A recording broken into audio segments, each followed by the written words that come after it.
ಪಂಚವರ್ಣ ಯುವಕ ಸಂಘ ನನಗೇನು ಈ ರಾಜ್ಯೋತ್ಸವ ಪ್ರಶಸ್ತಿಯನ್ನು ಕೊಟ್ಟಿದೆ, ಆ ಪ್ರಶಸ್ತಿಯನ್ನು ಅತ್ಯಂತ ಆತ್ಮೀಯವಾಗಿ ಸ್ವೀಕರಿಸ್ತಾ ನನ್ನ ತಲೆಗೆ ಕಿರೀಟವನ್ನು ಇಟ್ಟು ಜವಾಬ್ದಾರಿಯನ್ನು ಹೆಚ್ಚಿಸಿದ್ದೀರಾ.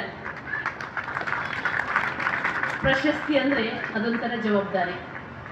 ಪ್ರಶಸ್ತಿಯನ್ನು ಎರಡು ಬಗೆಯಲ್ಲಿ ಕೊಡ್ತಾರಂತೆ. ಒಂದು, ನಿಮಗೆ ಪ್ರಶಸ್ತಿ ಕೊಟ್ಟಿದ್ದೀನಿ, ಸುಮ್ಮನಿದಿಡಬೇಕು, ಸಾಕು ಇನ್ನು ನೀವು ಕೆಲಸ ಮಾಡಿದ್ದು ಅಂತ ಸುಮ್ಮನಿರಿಸಕ್ಕೊಂದು ಪ್ರಶಸ್ತಿ ಕೊಡ್ತಾರಂತೆ.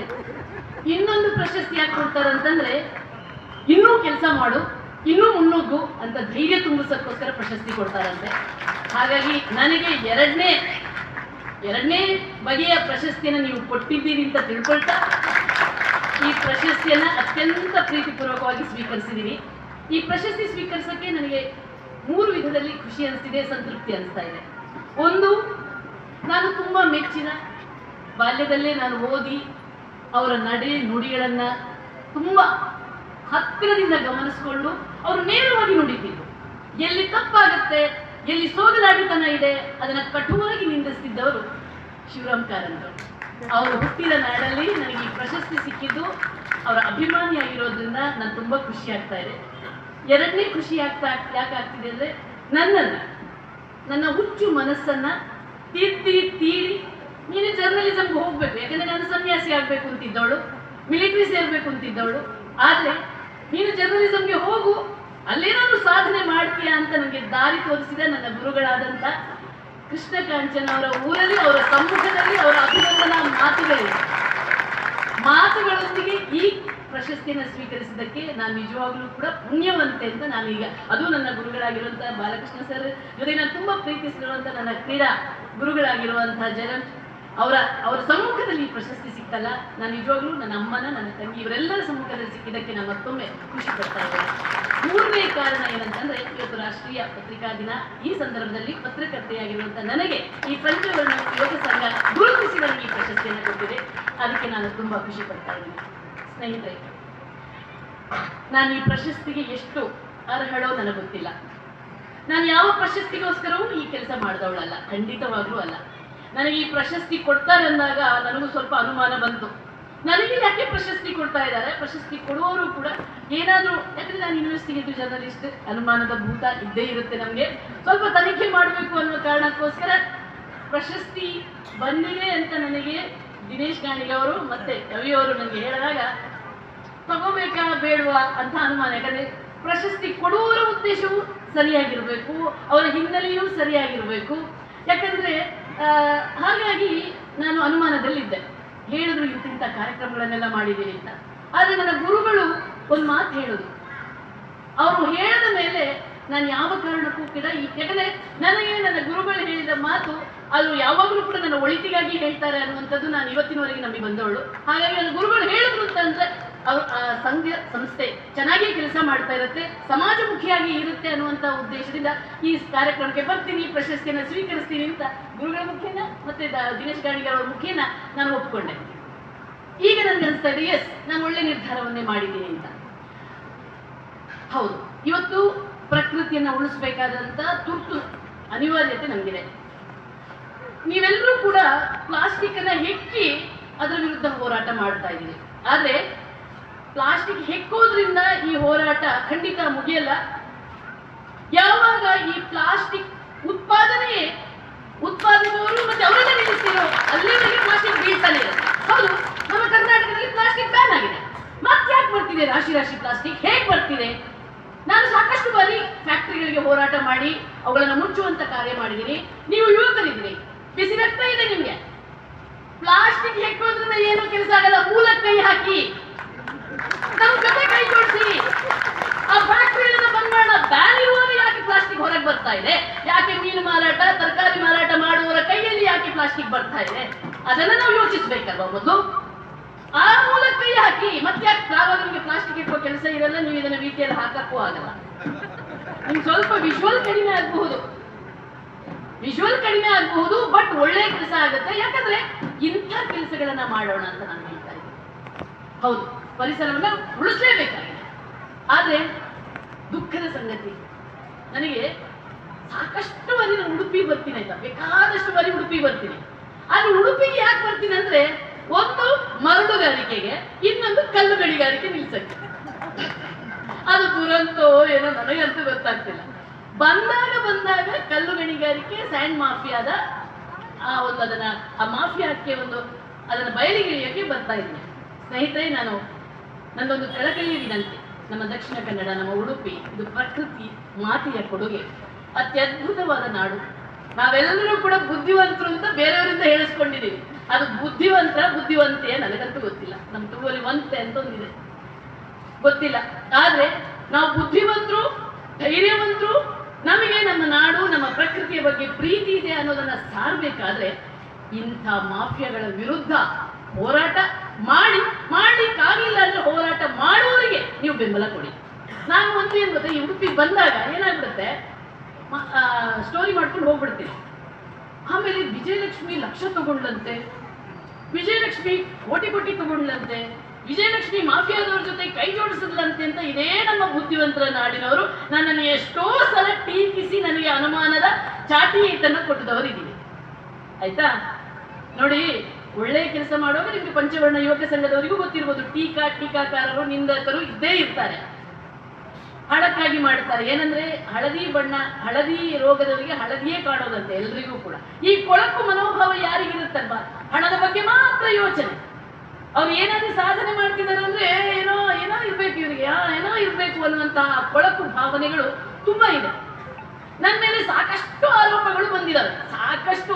ವಿಜಯಲಕ್ಷ್ಮಿ ಮಾಡಿದ ಕೋಟಿನ ಲೆಕ್ಕ ಮಾಡಿಬಿಟ್ಟಿದ್ರಿ ಇವತ್ತು ನೀವು, ನಾನು ಹೆಲಿಕಾಪ್ಟರ್ ಅಲ್ಲೇ ಓಡಾಡ್ಬೇಕಿತ್ತು. ಅಷ್ಟು ಕೋಟಿ ಮಾಡಿದ್ದೀನಿ ನಿಮ್ಮ ನಾಲಗೆಯಲ್ಲಿ. ನಾನು ಮಾಡಿದ ಆಸ್ತಿಗೆ ಈಗ ಇಡಿ ರೈಡ್ ಆಗ್ಬೇಕಿತ್ತು. ಅಷ್ಟು ಆಸ್ತಿ ಮಾಡಿದ್ದೀನಿ ನಿಮ್ಮ ನಾಲಗೆಯಲ್ಲಿ. ಬಟ್ ನನಗೊಂದು ಖುಷಿ ಇದೆ, ನಾನು ಯಾವಾಗಿದ್ರೂ ಕೂಡ ನನಗೆ ಅಷ್ಟು ಬ್ಯಾಂಕ್ ಅಕೌಂಟ್ ಅನ್ನ ಸಾಲದ ಜೊತೆಗೆ ನಿಮ್ಗೆ ಕೊಟ್ಬಿಡ್ತೀನಿ. ಹಾಗಾಗಿ ಉಡುಪಿಗೆ ಬಂದಾಗ ಇನ್ನು ಮುಂದೆ ನಾನಿಂತ ಪ್ರಶಸ್ತಿಗೋಸ್ಕರ ಬರಲಿ, ಆ ಸ್ಯಾಂಡ್ ಮಾಫಿಯಾದ ವಿರುದ್ಧ ಹೋರಾಡೋದಕ್ಕಾಗ್ಲಿ, ಕಲ್ಲು ಗಣಿಗಾರಿಕೆಯ ವಿರುದ್ಧ ಹೋರಾಟ ಮಾಡೋದಕ್ಕಾಗ್ಲಿ ಖಂಡಿತ ನನ್ನನ್ನು ಕರೆಸಬೇಡಿ ಅನ್ನುವಂತಹದೊಂದು ವಿನಂತಿಯನ್ನ ನಾನು ಮಾಡ್ತಾ ಇದ್ದೀನಿ. ಯಾಕಂದ್ರೆ ಈ ಸ್ಯಾಂಡ್ ಮಾಫಿಯಾ ನಿಮ್ಗೆ ಮೇಲ್ನೋಟಕ್ಕೆ ಅದೊಂದು ಏನು ಹೊಯ್ಗೆ ತೆಗಿತಿದಾರಲ್ಲ ಅಂತ ಅನಿಸ್ಬೋದು, ಖಂಡಿತ ಅಲ್ಲ. ಅದು ಮಾಡೋದು ಪ್ರಕೃತಿಯ ಮೇಲೆ ಮಾಡ್ತಿರುವಂತಹ ಏನು ಭಯಾನಕತೆ ಬರೀ ಪ್ರಕೃತಿಯ ಮೇಲೆ ಮಾತ್ರ ಅಲ್ಲ, ಸಾಮಾಜಿಕ ಯಾರ್ಯಾರ್ದು ಕೈಯಲ್ಲಿ ಹಣ ಸೇರ್ಬಿಡುತ್ತೆ. ಅವರು ಮಾಡುವ ಮಾಫಿಯಾಕ್ಕೆ ಜನರ ಮನಸ್ಸನ್ನ ಹಾಳು ಮಾಡೋದು, ಪ್ರಕೃತಿನ ಹಾಳು ಮಾಡೋದು, ವ್ಯವಸ್ಥೆನ ಹಾಳು ಮಾಡೋದು, ಭ್ರಷ್ಟಾಚಾರ. ಅವರಿಗಾಗಿ ಭ್ರಷ್ಟಾಚಾರದ ಮಿತಿ ಮೀರಿದೆ. ನನಗಿದೆ ಇದೇ DC ಆಫೀಸಲ್ಲಿ ನನ್ನನ್ನು ಹೊಡೆಯೋಕೆ, ಆಯ್ತಾ, ಇದೇ ಗಣಿ ಇಲಾಖೆಯ ಅಧಿಕಾರಿಗಳ ನೇತೃತ್ವದಲ್ಲಿ ನಡೆದಿತ್ತು. ಆಯ್ತಾ, ಆದ್ರೆ ಪ್ರಕೃತಿ ಮಾತೆ ನನ್ನನ್ನು ಪ್ರತಿ ಕ್ಷಣದಲ್ಲೂ ರಕ್ಷಣೆ ಮಾಡಿದ್ರು. ಇಲ್ಲಿ ನನಗೆ ಮರ್ಡರ್ ಅಟೆಂಪ್ಟ್ ಕೂಡ ಆಯ್ತು ಇದು ಉಡುಪಿಯಲ್ಲಿ.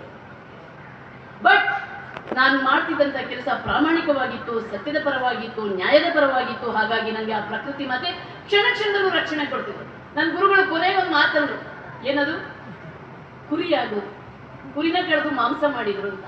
ಆದ್ರೆ ನನಗೊತ್ತು, ಈ ಕನ್ನಡ ನಾಡಿನ ಜನ ಯಾವತ್ತೂ ನನ್ನನ್ನ ಕುರಿಯಾಗಕ್ಕೆ ಬಿಡಲ್ಲ ಅಂತ.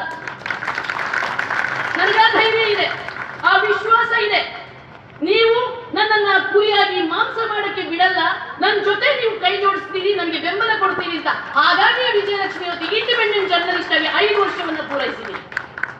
ಇನ್ನೊಂದು ಮಾತಂದ್ರು ಗುರುಗಳು, ವಿಜಯಲಕ್ಷ್ಮಿ ಮುಗಿದ್ರೆ ಮುಂದೆ ಯಾರು ಅನ್ನುವಂಥದ್ದು ಅಲ್ವಾ, ವಿಜಯಲಕ್ಷ್ಮಿ ನಂತರ ಯಾರು ಅಂತ ಖಂಡಿತವಾಗ್ಲೂ ಕೂಡ ಬಂದೇ ಬರ್ತಾರೆ. ನಾವು ಸೃಷ್ಟಿ ಮೀಡಿಯಾ ಅಕಾಡೆಮಿ ಅನ್ನೋದೊಂದು ಅಕಾಡೆಮಿಯನ್ನು ಸ್ಟಾರ್ಟ್ ಮಾಡಿದ್ದೀವಿ. ಅಲ್ಲಿ ನನ್ನಂಥ ವಿಜಯಲಕ್ಷ್ಮಿ ಅಂತ ಇನ್ನಷ್ಟು 100 ಮಕ್ಕಳು ಬರಬೇಕು ಅನ್ನೋ ಕಾರಣಕ್ಕೋಸ್ಕರ ನಿರಂತರವಾಗಿ ಒಂದು ನೈತಿಕತೆಯುಳ್ಳಂತಹ ಸತ್ಯದ ಪರವಾಗಿ ಹೋರಾಡುವಂತ ಹುಡುಗರನ್ನ ನಾವು ರೆಡಿ ಮಾಡ್ತಾ ಇದ್ದೀವಿ. ನೀವೆಲ್ಲರೂ ಹೇಳ್ತೀವಿ ಜರ್ನಲಿಸಂ ಹಾಳಾಗ್ಬಿಟ್ಟಿದೆ. ನಾನು ಅಂತೀನಿ, ಜರ್ನಲಿಸಂ ವ್ಯಾಪಾರೀಕರಣವಾಗ್ತಾ ಇದೆ, ಯಾವುದೋ ಪಕ್ಷಗಳ ಕೈಗೊಂಬೆ ಆಗ್ತಾ ಇದೆ, ಜರ್ನಲಿಸ್ಟ್ಗಳು ಒತ್ತಾದಂತೆ ವರ್ತಿಸ್ತಿದಾರಂತೆ. ಎಸ್, ಅದರಲ್ಲಿ ಯಾವ ಮುಲಾಜಿಲ್ಲ. ನಾನು ಯಾವ ವೇದಿಕೆಯಲ್ಲಿ ಹೇಳಕ್ಕೂ ನಾನು ಸಿದ್ಧಳಿದ್ದೇನೆ. ಪತ್ರಕರ್ತರಾಗಿ ಕೆಲಸ ಮಾಡ್ತಾ ಇಲ್ಲ ಅಂತ. ಆದ್ರೆ ನೀವು ಪತ್ರಕರ್ತರು ಆ ರೀತಿ ಆಗೋಕ್ಕೂ ಕಾರಣ ನೀವು ವೀಕ್ಷಕರಾಗಿ, ಓದುಗರಾಗಿ ನಿಮ್ಮ ಪಾತ್ರವೂ ಇದೆ. ನೀವು ಬುದ್ಧಿವಂತರಿರಬಹುದು, ಆದ್ರೆ ಅನ್ಯಾಯಗಳಾದಾಗ ಸೆಟೆದು ನಿಂತು ಪ್ರಶ್ನಿಸುವಂತ ತಾಕತ್ತು ನಿಮಗೂ ಇದೆಯಲ್ಲ. ನಿಮಗೂ ದೇವರು ನಾಲಗೆ ಕೊಟ್ಟಿದ್ದಾರೆ, ನಿಮಗೂ ಮಿದುಳು ಕೊಟ್ಟಿದ್ದಾರೆ, ನಿಮಗೂ ಕೈಕಾಲು ಕೊಟ್ಟಿದ್ದಾರೆ. ಹೌದು ತಾನೆ? ವಿಜಯಲಕ್ಷ್ಮಿಗೆ ಮಾತ್ರ ಗುಂಡಿಗೆ ಕೊಟ್ಟಿದ್ದ? ವಿಜಯಲಕ್ಷ್ಮಿಗೆ ಮಾತ್ರ ಗುಂಡಿಗೆ ಕೊಟ್ಟಿದ್ದಲ್ಲ, ವಿಜಯಲಕ್ಷ್ಮಿಯ ಜೊತೆಗೆ ನಿಮಗೂ ಕೂಡ ಎಲ್ರಿಗೂ ಕೂಡ ಹೋರಾಡುವಂತ ಶಕ್ತಿಯನ್ನ ಕೊಟ್ಟಿದ್ದಾರೆ. ಅದನ್ನು ಬಳಸ್ತಿಲ್ಲ. ಯಾಕಂದ್ರೆ ನಮ್ಮೊಳಗಿನ ಆ ಸ್ವಾರ್ಥ, ಹೇಡಿತನ, ನಂಗೇನಾದ್ರೂ ಆದ್ರೆ ನನ್ನ ಹೆಂಡತಿಗೆ ಯಾರಿದ್ದಾರೆ, ನನಗೇನಾದ್ರೂ ನನ್ನ ಮಕ್ಕಳಿಗೆ ಯಾರಿದ್ದಾರೆ ಅನ್ನುವಂತಹ ಸ್ವಾರ್ಥ ಇದೆಯಲ್ಲ. ಹಾಗಾಗಿ ಇವತ್ತು ಭ್ರಷ್ಟರ, ದುಷ್ಟರ ಅವರ ಆರ್ಭಟಗಳು ಜಾಸ್ತಿ ಆಗ್ತಾ ಇದೆ. ಒಂದು ಮಾತ್ರ ನೆನ್ಪಿಟ್ಕೊಳ್ಳಿ, ನಿಮ್ಮ ಮೌನವೇ ಮುಂದೊಂದು ದಿನ ನಿಮಗೆ ನೇಣಾಗುತ್ತೆ, ಪಾಶ ಆಗುತ್ತೆ ಅನ್ನೋದನ್ನ ಮರಿಬೇಡಿ. ದಯವಿಟ್ಟು ಪ್ರಶ್ನೆ ಮಾಡಿ. ಭ್ರಷ್ಟರ ವಿರುದ್ಧ ಹೋರಾಡೋದಕ್ಕೆ ನೀವು ಕೂಡ ದನಿ ಎತ್ತಿದ್ರೆ ನೀವು ನೋಡಿರ್ಬೋದು ನೇಪಾಳದಲ್ಲಾಗಿರುವಂತ ಕ್ರಾಂತಿ. ಅಂತ ಕ್ರಾಂತಿ ಆಗ್ಬೇಕಾದ್ರೆ ನೀವು ಕೂಡ ಎಚ್ಚೆತ್ಕೊಳ್ಬೇಕಾಗುತ್ತೆ. ನಮ್ಮ ಬುದ್ಧಿವಂತರ ನಾಡಲ್ಲಿ ನಾವೊಂದು ಸ್ವಲ್ಪ ಜಾಸ್ತಿ ಸ್ವಾರ್ಥಿಗಳಾಗ್ತಾ ಇದ್ದೀವಿ. ನಮ್ಮ ಸುತ್ತಮುತ್ತಲು ಏನೇ ಆದ್ರೂ ಕೂಡ, ನಾನು ಇಲ್ಲಿ ಬಂದಾಗ ಕೆಲವರು ಇರ್ತಾರೆ ನನ್ನ ಜೊತೆ ನಿಂತ್ಕೊಂಡು ಹೋರಾಟ ಮಾಡೋರು, ಮತ್ತೆಲ್ಲರೂ ಕೂಡ ಹಿಂದಿನಿಂದ ಅಲ್ಲಿಂದ ಫೋನ್ ಮಾಡ್ತಾರೆ, ಮೇಡಮ್ ಬೆಂಗಳೂರಿಗೆ ಖರ್ಚಾಗ್ತೀವಿ, ಪೆಟ್ರೋಲ್ ಖರ್ಚಾಗ್ತೀವಿ ನಿಮ್ಗೆ, ನಾವು ಮಾತ್ರ ಇರಲ್ಲ ಅಂತ. ಹಂಗಾಗ್ಬೇಡಿ, ಎಲ್ಲರೂ ಕೈ ಜೋಡಿಸೋಣ.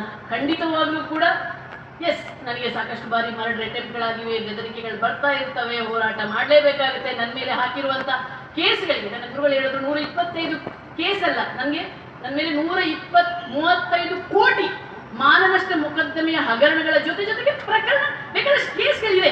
I enjoy it. ನಾನು ಹೇಳಿದ್ನಲ್ಲ, ನನಗೆ ಖುಷಿ. ಯಾಕಂದ್ರೆ ನಾನು ಹೋರಾಟ ಮಾಡ್ತಾ ಇದ್ದೀನಿ. ನನಗೆ ಅದೇ ನಾನು ಯಾವಾಗಲೂ ಭಾಷಣದಲ್ಲಿ ಹೇಳ್ತೀನಿ, ನನಗೆ ಜೀವ ಬೆದರಿಕೆಗಳು ಬಂದಿಲ್ಲ ಅಂದ್ರೆ ಬೋರ್ ಆಗಕ್ಕೆ ಶುರುವಾಗ್ಬಿಡುತ್ತೆ. ನಾನು ಯಾವಾಗಲೂ ಹೇಳ್ತಾ ಇರ್ತೇನೆ, ನನಗೆ ಯಾಕೋ ಏನೋ ಸಪ್ಪೆ ಆಗಿದೆ ಅನ್ಸುತ್ತೆ ಈ ಸಲ ಸ್ಟೋರಿ ಅಂತ ಅನ್ಸ್ಬಿಡುತ್ತೆ. ಬಟ್ ಆ ಖುಷಿ ಯಾಕಂದ್ರೆ ನಾನು ಈ ಸಮಾಜವನ್ನು ತುಂಬಾ ಪ್ರೀತಿಸ್ತೀನಿ, ಉತ್ಕಟವಾಗಿ ಪ್ರೀತಿಸ್ತೀನಿ. ಅವರಂದ್ರು ಗಂಡ ಹೆಂಡತಿ ಮಕ್ಕಳ ಬಗ್ಗೆ, ಹೆಂಡತಿ ಅಲ್ಲ ಗಂಡನ ಬಗ್ಗೆ ಯೋಚನೆ ಮಾಡಬೇಕು, ಮಕ್ಕಳ ಬಗ್ಗೆ ಯೋಚನೆ ಮಾಡಬೇಕು. ನೀವೆಲ್ಲ ಇದ್ದೀರಲ್ಲ ನೋಡಿ, ಕೆಲವೊಂದ್ಸಲ ಕೆಲವೊಂದು ತ್ಯಾಗಗಳನ್ನ ಮಾಡಬೇಕಾಗುತ್ತೆ. ಜರ್ನಲಿಸಂ, ಅದರಲ್ಲಿ ಇನ್ವೆಸ್ಟಿಗೇಟಿವ್ ಜರ್ನಲಿಸಂ ಅಂದ್ರೆ ತಪಸ್ಸು ತರ, ಅದು ಎಲ್ಲ ತ್ಯಾಗವನ್ನು ಕೇಳುತ್ತೆ. ನನ್ನ ಅಮ್ಮನೇ ಸಾಕಷ್ಟು ಬಾರಿ ಕೇಳಿದ್ರು, ನಿಮ್ಗೆ ಯಾಕೆ ಅಧಿಕ ಪ್ರಸಂಗ ಅಂತ. ನನ್ನ ಅಮ್ಮನಿಗೆ ಒಂದು ದಿನ ಮಾತಂದಿದೆ, ಅಮ್ಮ ನನಗೆ 4 ಮಕ್ಕಳಿದ್ದಾರೆ, 3 ಮಕ್ಕಳಿದ್ರೆ ಸಾಕು, ನಾನು ನಾಡಿಗೋಸ್ಕರ ನನ್ನ ಜೀವ ಕೊಡಕ್ಕೆ ರೆಡಿ ಇದ್ದೀನಿ, 3 ಮಕ್ಕಳಿದ್ದಾರೆ ನಿನಗೆ ಅಂತ. ಸೊ ಹಾಗಾಗಿ ನನಗೆ ಹುಚ್ಚು, ಆದ್ರೆ ಆ ಹುಚ್ಚು ನನ್ನಿಂದ ಮಾತ್ರ ಕೊನೆ ಆಗಬಾರ್ದು. ಆ ಹುಚ್ಚು, ಆ ಉತ್ಕಟ ಪ್ರೇಮ, ಈ ದೇಶವನ್ನ, ಈ ಸಮಾಜವನ್ನ, ಈ ಜನರನ್ನ ಪ್ರೀತಿಸುವ ಆ ಮನಸ್ಸು ನೀವು ಹೊಂದಿ. ಯಾಕಂದ್ರೆ ಈ ಸಮಾಜವನ್ನ ಮುಂದುವರಿಸಿಕೊಂಡು ಹೋಗ್ಬೇಕಾದ್ರೆ ಖಂಡಿತವಾಗ್ಲೂ ಕೂಡ ಆ passion towards society, passion towards nation. ಯಾರಿಗಾದ್ರೂ ನೋವಾದ್ರೆ ಅದನ್ನ ಏನ್ ಹೇಳ್ತೀವಿ, ನೋವಾಗ್ಬೇಕು, ಅದನ್ನ ಸಿಟ್ಟು ಬರ್ಬೇಕು ನಿಮ್ಗೆ. ಯಾರಿಗಾದ್ರೂ ಏನಾದ್ರೂ ತೊಂದರೆ ಆದ್ರೆ ಸಿಟ್ಟು ಬರುವಂತ ಅದನ್ನ ನೀವು ನಿಮ್ಮ ಮಕ್ಕಳಿಗೆ, ನಾನು ಹೇಳ್ತಿರೋದು ನನಗೊಂದು ಬೇಜಾರು, ನಮ್ಮ ಈಗಿನ ತಂದೆ ತಾಯಿಯಂದ್ರು ಹೇಳಿ ಮಕ್ಕಳನ್ನ ಹುಟ್ಟಿಸ್ತಿರುವಾಗ ಬೆಳೆಸ್ತಿಲ್ಲ. ಪ್ಲೀಸ್ ಮಕ್ಕಳನ್ನ ಬಿಟ್ರಿ, ಅವ್ರನ್ನ ಚಾಲೆಂಜ್ ತಗೊಳಕ್ಕೆ. ಮಕ್ಕಳಲ್ಲಿ ಇರುತ್ತೆ ಗುಣ ಚಾಲೆಂಜ್ ತಗೊಳ್ಳುವಂಥದ್ದು, ಬೆಳೆಸಿ ಅವರನ್ನ ಚಾಲೆಂಜ್ ತಗೊಳ್ಳುವಂಥದ್ದು. ಅಂತ ನಮ್ಮ ಆ ಸ್ವಾತಂತ್ರ್ಯ ಪೂರ್ವದಲ್ಲಿ ಅಂಥ ಧೀರರಿದ್ರಿಂದಾಗಿ ನಮಗೆ ಸ್ವಾತಂತ್ರ್ಯ ಸಿಕ್ತು. ಇವಾಗ ಏನಾದ್ರೂ ಯಾರಾದ್ರೂ ಒಂದು ಇಂಥ ದಾಳಿ ಮಾಡಿದ್ರೆ ಹೋರಾಟ ಮಾಡಕ್ಕೆ ನಮ್ಮಲ್ಲಿ ಯುವಕರಿದ್ದಾರೋ ಯುವತಿಯರಿದ್ದಾರೋ ನನಗಂತೂ ಗೊತ್ತಿಲ್ಲ. ಯಾಕಂದ್ರೆ ಅಷ್ಟು ಪುಕ್ಕಳು ಮಕ್ಕಳನ್ನ ನಾವು ಬೆಳೆಸ್ತಾ ಇದ್ದೀವಿ. ಎಲ್ಲವರೆಗಂದ್ರೆ ಇಲ್ಲಿಂದ ಬಸ್ ಸ್ಟ್ಯಾಂಡ್ ವರೆಗೆ ಹೋಗೋಕ್ಕೂ ನಮ್ಗೆ ಗಡಗಡಗಡಗಡ ನಮ್ಮ ತಂದೆ ತಾಯಿ ಇದೆ ಬಡಿಯುತ್ತೆ. ದಯವಿಟ್ಟು ಮಕ್ಕಳನ್ನ ಪುಕ್ಕಳರಾಗಿ ಹೇಡಿಗಳಾಗಿ ಬೆಳೆಸಬೇಡಿ, ಧೈರ್ಯವಂತರಾಗಿ ಬೆಳೆಸಿ. ಆವಾಗ ಮಾತ್ರ ಈ ಸಮಾಜದಲ್ಲಾಗುವಂತ ಅನ್ಯಾಯದ ವಿರುದ್ಧ, ಭ್ರಷ್ಟರ ವಿರುದ್ಧ, ದುಷ್ಟರ ವಿರುದ್ಧ ಹೋರಾಟಕ್ಕೆ ನಾವು ಸಿದ್ಧರಾಗಬಹುದು, ಪ್ರಶ್ನಿಸ್ಲಿಕ್ಕಾಗುತ್ತೆ. ಸೊ ಇಂಥ ಒಂದು ಸಮಾಜವನ್ನ ಬೆಳೆಸುವಂತ ಅವಶ್ಯಕತೆ ಇದೆ.